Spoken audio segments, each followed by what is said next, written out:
¿Qué tal? Soy Marco Lara Clar, me dedico al periodismo de justicia y específicamente al del ámbito procesal penal.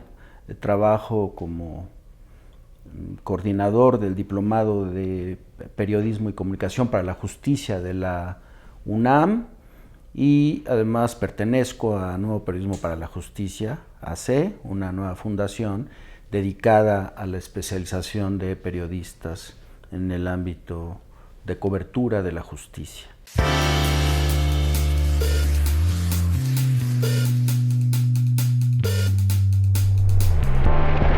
El tema del que les voy a hablar es el periodismo en el entorno procesal penal acusatorio de justicia en México, que es una historia no solamente estimulante, sino también de interés obligado para comprender los desafíos que tiene hoy el periodismo en nuestro país, en una sociedad crecientemente vibrante y con crecientes capacidades de exigencia de justicia, de acceso a la justicia, particularmente en ámbitos como la violencia contra las mujeres y su vertiente más atroz, que es el feminicidio. En México, y eso es algo que todo periodista profesional especializado en la cobertura de asuntos asociados a la seguridad y la justicia, en México en 2008 tuvo lugar una reforma constitucional que ustedes van a encontrar como Reforma Constitucional de Seguridad y Justicia, que incorporó al sistema de justicia el paradigma acusatorio. ¿Qué significa eso? Por un lado significa que a través de cambios en 10 artículos constitucionales, con el 20 como centro de esta novedad procesal, se incorporó el sistema acusatorio o el paradigma acusatorio de justicia. ¿Qué significa esto? Bueno, citando al artículo 20 constitucional, podemos entender. El artículo 20 constitucional dice que el sistema de justicia penal será de tipo acusatorio y oral y establece sus principios y después sigue con cuáles son el objetivo del sistema de justicia y cuáles son los derechos de las partes en conflicto. Esto es una enorme novedad porque sienta las bases para la democratización de la justicia penal en México. En 2011 tiene lugar, por otra parte, una segunda reforma constitucional que ustedes la van a encontrar como Reforma Constitucional en materia de derechos humanos, que crea un sistema de protección de los derechos humanos desde el ámbito como ordenamiento constitucional. Entonces, entre 2008 y 2011 tenemos dos profundas reformas constitucionales que, por un lado, para entenderlas, porque en nuestro gremio habitualmente se habla de este tema como textual, es decir, es una copia de los gringos, es una imposición de Estados Unidos, es una imposición de los organismos internacionales, es colonialismo, ¿no? Entonces, todas esas expresiones de ignorancia, de indolencia, de falta de responsabilidad sobre entender los desafíos de la justicia en la sociedad mexicana, tiene como trasfondo el no comprender, no conocer estas reformas ni comprender su relevancia. Hay que entender que al final de la década o en el transcurrir de la primera década del siglo se expresa la parte más cruda de la violencia de seguridad, de la violencia de la crisis de impunidad, de la crisis de violación de derechos humanos que todavía vivimos, y entonces es indispensable a través de la acción ciudadana reformar al sistema, y esto se logra gracias a su base constitucional.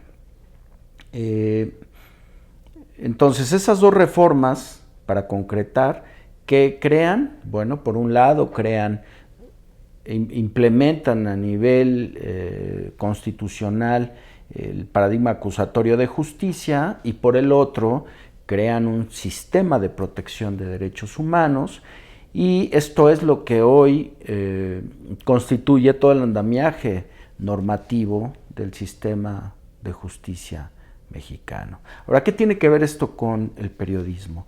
Históricamente, el periodismo de justicia, el periodismo de policía y justicia, ha sido un periodismo mayoritariamente mendigante, que depende de fuentes de la policía, del Ministerio Público y otros actores, como desde los socorristas, los operadores de radio, los del C4, C5, de bomberos, de tribunales, pero ha sido un gremio que ha dependido de las migajas que actores del sistema o actores que orbitan en torno a los actores del sistema le han querido dar.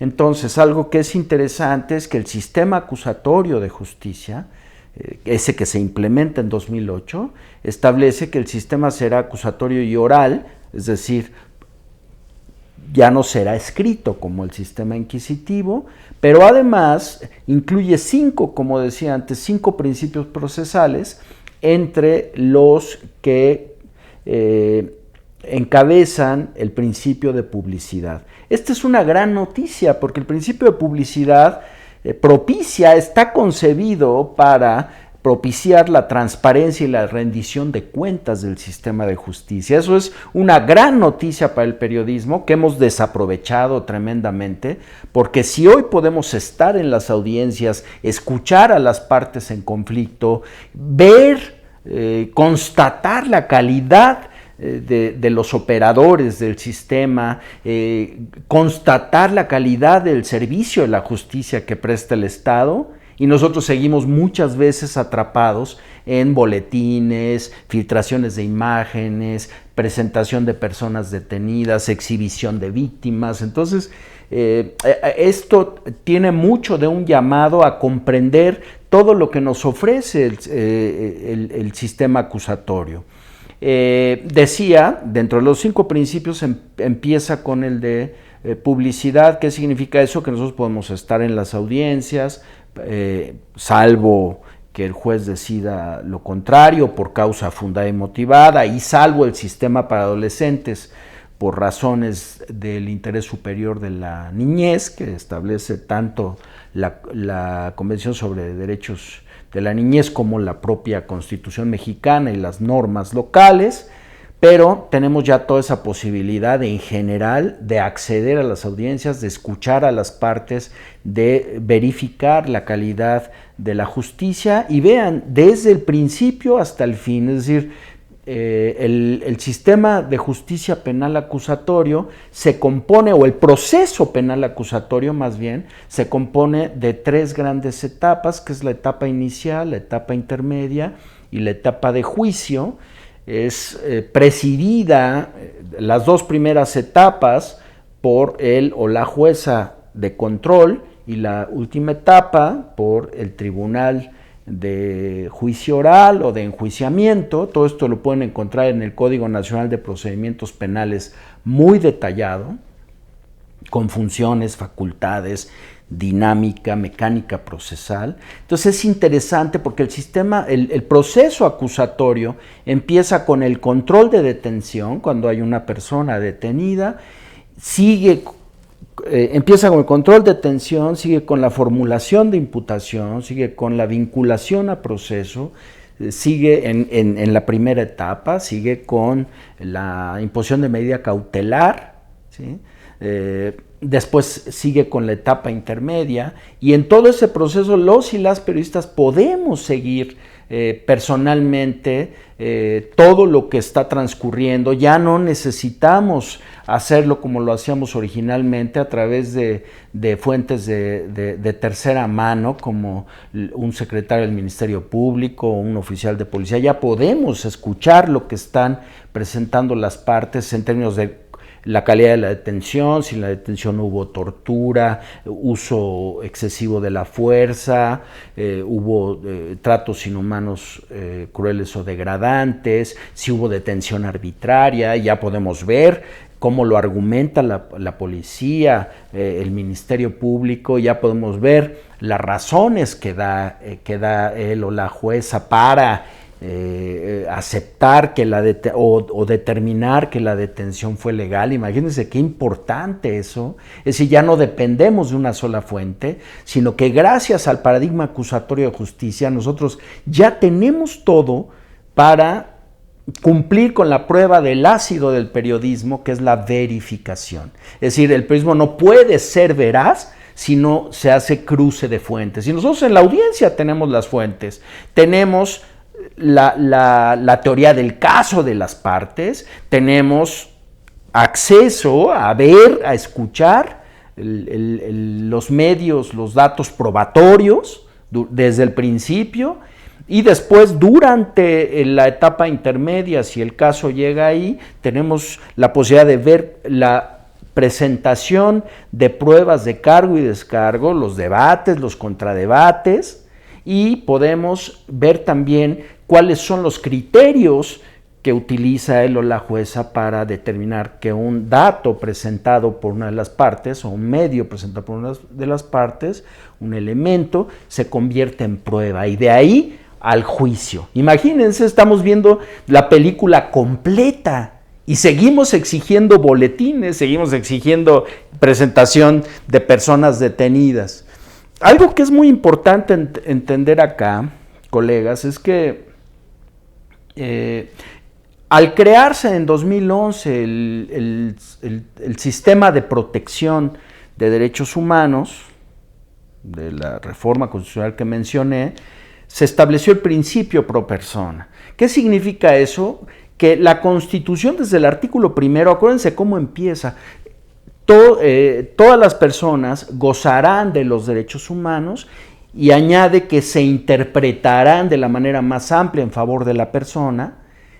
Eso se traduce, o debemos traducirlo, también en el ámbito penal. Hay que recordar que las personas que protagonizan los conflictos penales, ya sea como imputadas o como víctimas, son personas en una situación de particularísima vulnerabilidad. Es decir, si ser pobre, si ser mujer, si ser indígena en México ya es una situación de vulnerabilidad, ser parte en un conflicto del orden penal hace que crezca esa vulnerabilidad. Entonces el sistema acusatorio está concebido, depende de una ingeniería tal, basada en los compromisos del Estado mexicano con los tratados internacionales, es decir, como Estado parte. Entonces se incorpora el componente de la justicia diferenciada, es decir, el sistema acusatorio, a diferencia del sistema inquisitivo que nos trataba a todas las personas con tabla rasa, establece no solamente el hecho o parte o presupone esa situación de vulnerabilidad de las personas cuando protagonizamos un conflicto del orden penal, sino que también prevé las condiciones contextuales y personales específicas que tenemos todas las personas. Es decir, una persona, un niño o una niña tienen un mayor nivel de vulnerabilidad que tengo yo. Una mujer como víctima o como imputada tiene un mayor nivel de vulnerabilidad. Una persona migrante, una persona indígena, una persona adolescente que va a ser encausada judicialmente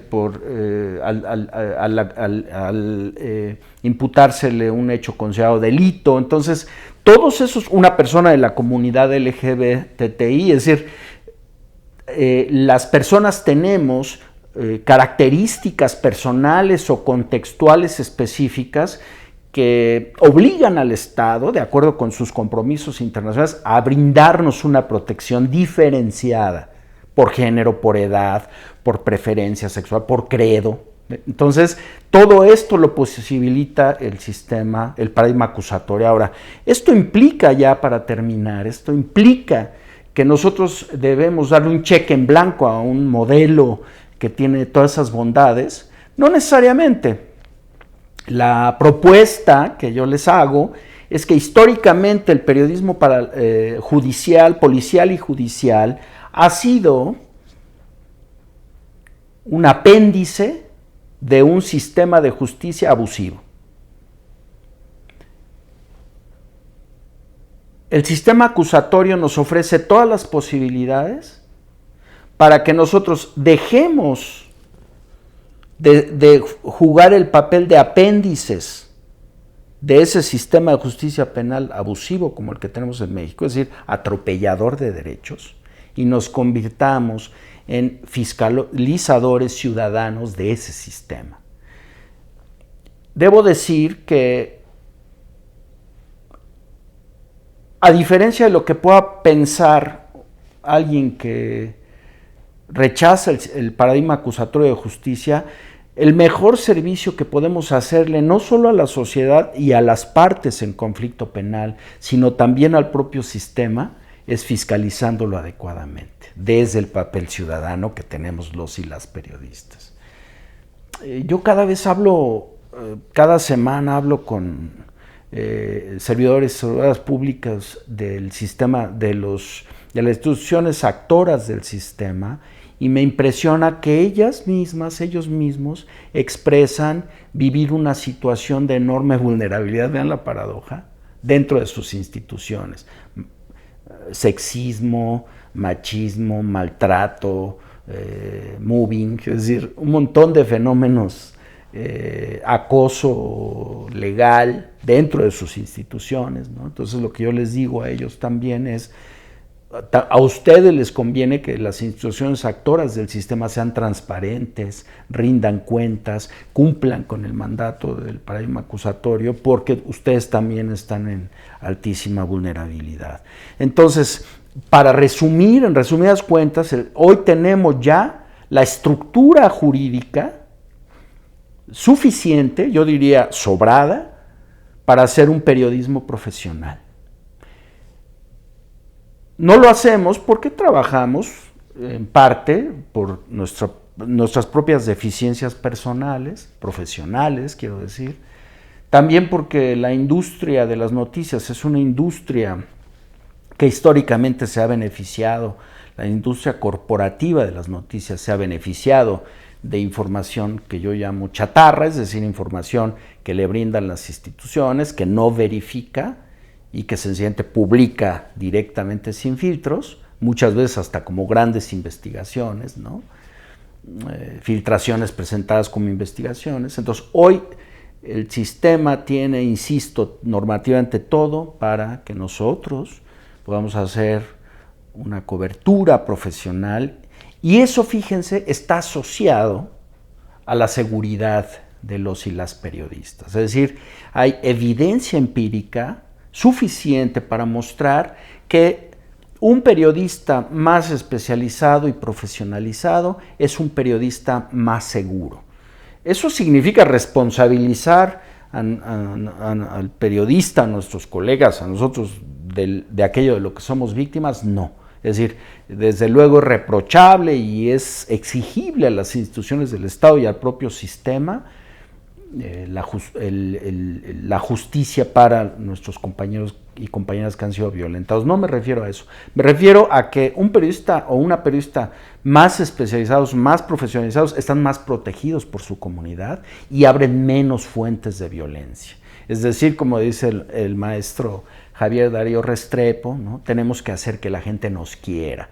Y la manera de hacer, porque si la gente nos quiere, si la gente nos siente parte de ella, nuestra comunidad, entonces fundamentalmente vamos a estar más protegidos, porque el perpetrador de la violencia va a pensar más, ¿no? Y va a saber que no necesariamente va a quedar impune porque va a haber una reacción social.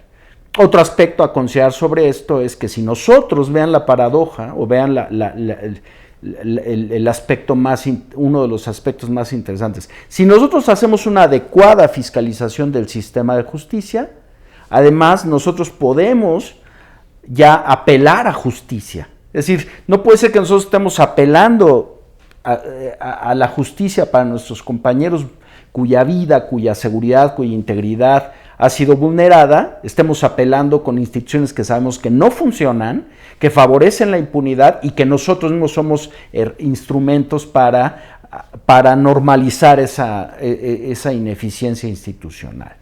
Para terminar, solo añado que en los proyectos en los que yo trabajo es de primera importancia, o sea, la prioridad más allá de detonar procesos de especialización por las razones que ya dije, que son, me parece que suficientes y son estimulantes además, algo que es esencial tanto en los diplomados que tenemos en la Facultad de Ciencias Políticas de la UNAM, como en nuestra nueva Fundación Nuevo Periodismo para la Justicia, el trabajo que hace Provoces también, ¿no? Y parte del acompañamiento en diversos proyectos es la meta, la primera meta, la meta apremiante es no más tribunales paralelos.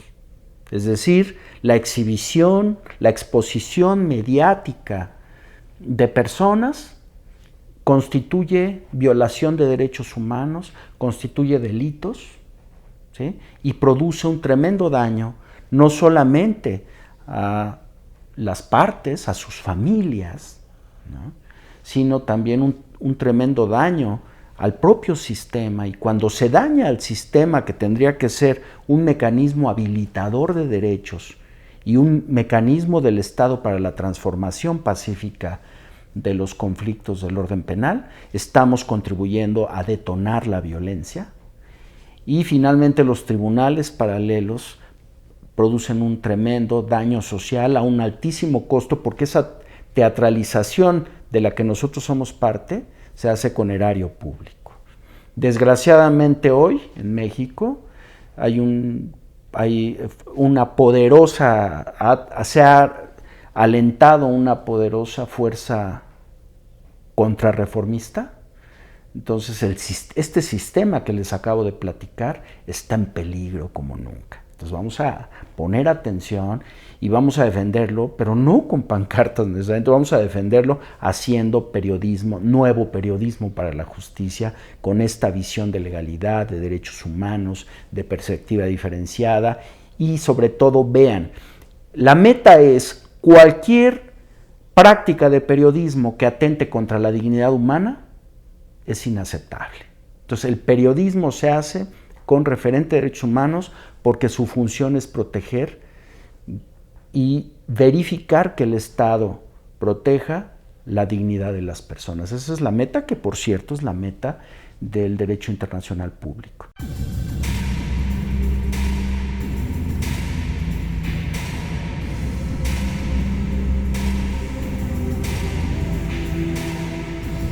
Bien, espero que esto los estimule a la transformación. Súmense a todas las actividades que estamos haciendo, a nuestros programas, y los invito a seguir esta iniciativa de Provoces, tanto en la próxima cápsula, donde desglosaremos las novedades procesales del sistema de justicia penal acusatorio, como las que vienen con colegas cuya única función no es aleccionar, no es tirar rollos, sino sencillamente es contribuir con algo que nosotros le debemos a nuestra sociedad, que es la especialización de nuestro gremio, que hoy está en una situación también de exclusión social. Hasta pronto.